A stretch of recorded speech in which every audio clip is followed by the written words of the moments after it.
All right, and joining us today is Veronica Vega. Hello. Loving Hip Hop Miami. She's joining Freddie TV. What's going on today?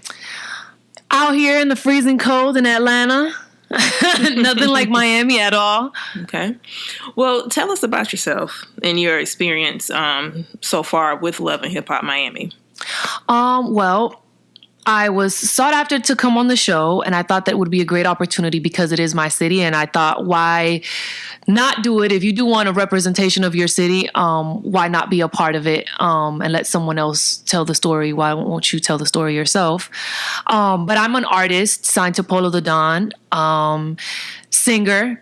And I thought this was a great opportunity. You know, we've been working on music for many years, so this is a great platform for us to be able to finally release the music that we've been working on and the visuals and everything that we've creatively wanted to put out. So it just was a great opportunity for us. Okay.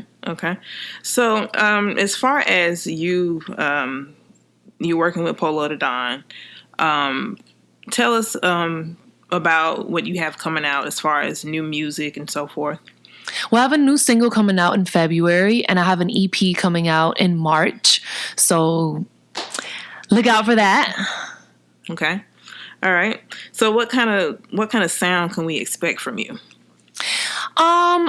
I started off in 2013 with a record called Wicked, featuring Pitbull, and it was kind of like a Brazilian Angolan record. So it was like we ended up infusing it and remixing it into something that was EDM mixed with Latin and hip hop at the same time. Mm-hmm. And I think it was something that was really misunderstood, but it's something that we tapped a little bit more into on this EP. Mm-hmm. Even though we're only doing English language music on this EP that's coming out in March. So there will be nothing that's actually Spanish speaking on it. But I think that, I think being a Latina and doing music in America always is going to be like, oh, okay, this is Latin music, mm-hmm. But it doesn't sound Latin as far as the EP goes. But we do have, I do have a new single that's coming out in March with Lil Wayne and Jeremiah called Wave, and I think that a lot of people will probably be like, oh, maybe this is something that's Latin. It's mixed with a little bit of reggae, a little bit of hip hop. Can we hear a little something? No, I really wanted this to be a surprise. Okay. Yes. Okay. All right. So, listeners, guys, we have to wait. Okay. Yes, Wave. It's called Wave. Okay. All right. So, as far as your Latina background, how has that been as far as you being in the hip hop and music industry? Have you, how has that been as far as has it been hard to deal with? Have you been getting any backlash? People, oh, she's, what is she's not like a real rapper. Well, I think a lot of times, seeing a light-skinned girl with blonde hair, automatically a lot of people would presume that I'm white. So I think that's the first thing. I think, secondly, yes, like being Latina and being a part of the hip hop community, I think is kind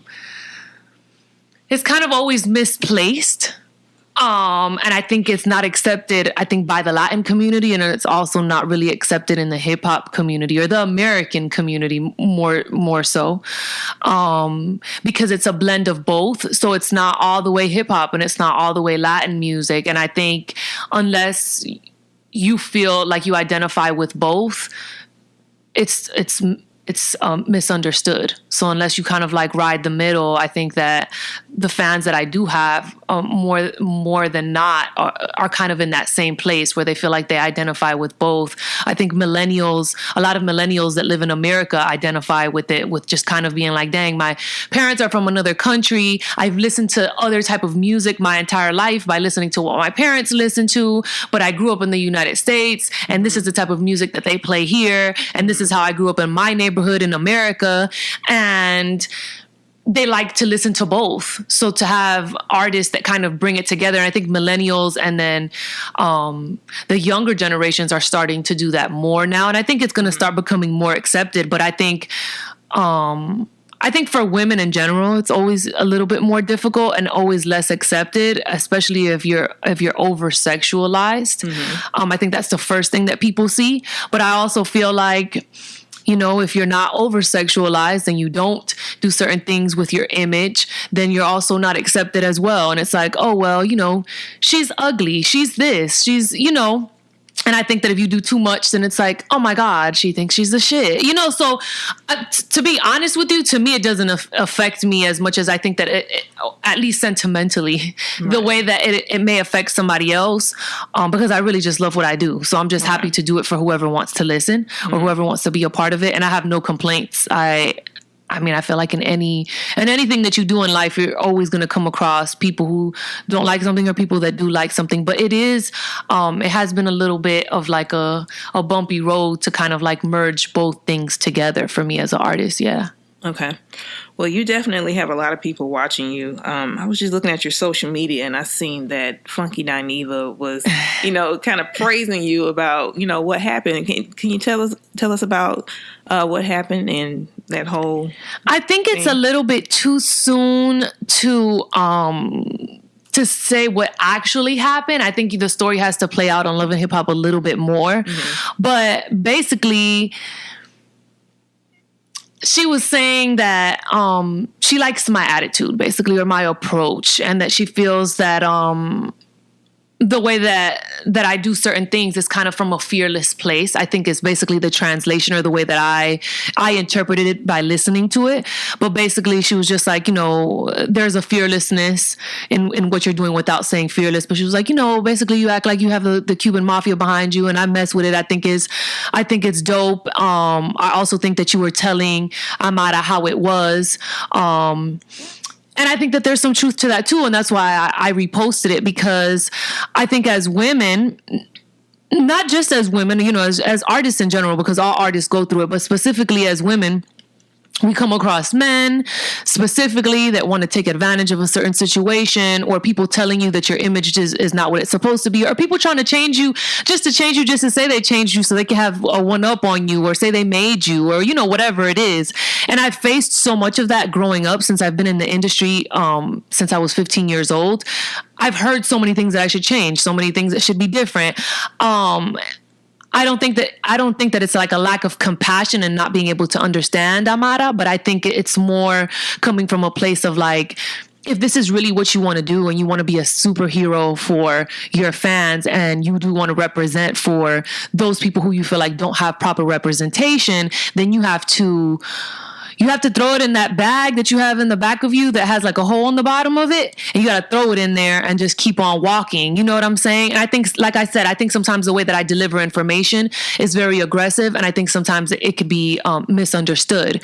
But that's why I reposted it, because I thought that she really understood where I came from a genuine place. I think she was just like, oh my God, you know, she's coming from a fearless place and she doesn't really care what you think about it. And if somebody does have an opinion about what it is that she's doing, she's kind of just like, fuck you. You know, and that really is how I feel, because I think now we're definitely in a time and place where everyone has a better opportunity to do whatever it is that they want to do. Like now, college education is different. I think now getting a job and looking a certain way is different. I think being an entrepreneur comes from a different place. I think the opportunity for the youth is completely different now. So my perspective on someone's opinion on me is kind of like, fuck you, because I know I can do this with or without you. Right. Now, I do understand that you do need a great team and people that do believe in you, and everything comes from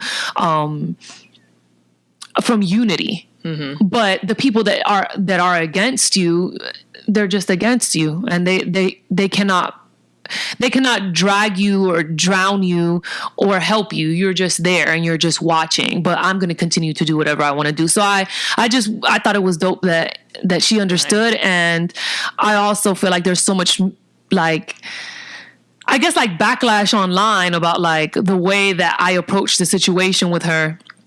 And I just feel like, you know, different people have different approaches. I've been taught or been around men who are very very aggressive, very in your face. Their constructive criticism is really harsh. And I think I've just become, I guess, really numb to certain criticism. So to me, I think that I just have to understand that not all people are the same, and not everybody's going to take what I say as if it's nice. Depending on how I deliver it, they might think that it's mean, you know? Okay. All right. Well, tell us about your Rich Pussy campaign. Well, I have a record on the EP called Rich Pussy, and that's kind of where everything came from. Like I said before, I've had a lot of experiences throughout my journey in the music business with men and females. And it's taken me a long time to really like find my pocket, to find my confidence, to really feel comfortable in my own skin. And I think that's something that a lot of us are always in search of, is to kind of find a place where you really find your value. And in the record Rich Pussy, I am speaking about understanding your worth, not only in a sexual way, but in a mental way, in a cultural way, in every way, and being able to get the respect that you feel like you deserve, like finding yourself and owning that, and demanding that. So it's kind of like a metaphoric way of saying that I know my value and I know my worth, and I stand for nothing less than what I believe I deserve. Okay. All right. Was there anything else you want our listeners for Fredio TV to know about you? Any, up and coming additional projects besides the ones that you spoke about? Well, I definitely want you guys to tune into Love and Hip Hop Miami on VH1 at 9/8 Central, because I think that the story that's on the show is very relatable to a lot of us that are living in this country and in other countries that that may be able to relate. I don't think that everything is the exact truth, and I don't think that there's always three sides to a story. But I do think that it's good to open up a conversation, and I think that Love and Hip Hop Miami is opening up a conversation that's like long overdue. Okay, nice. All right. Well, it was nice speaking with you, and we do appreciate you for joining Fredio TV. Thank you for having me. Okay. Let us know your social media handles. Instagram and Twitter is Veronica Vega, and my Facebook is Vega Mundo, Vega's World translated in English, and it's spelled VegaMundo. Okay. Hey, what's up? It's Veronica Vega, straight from Miami, out here in Atlanta, and I just want to make sure that y'all check out Fredio.com.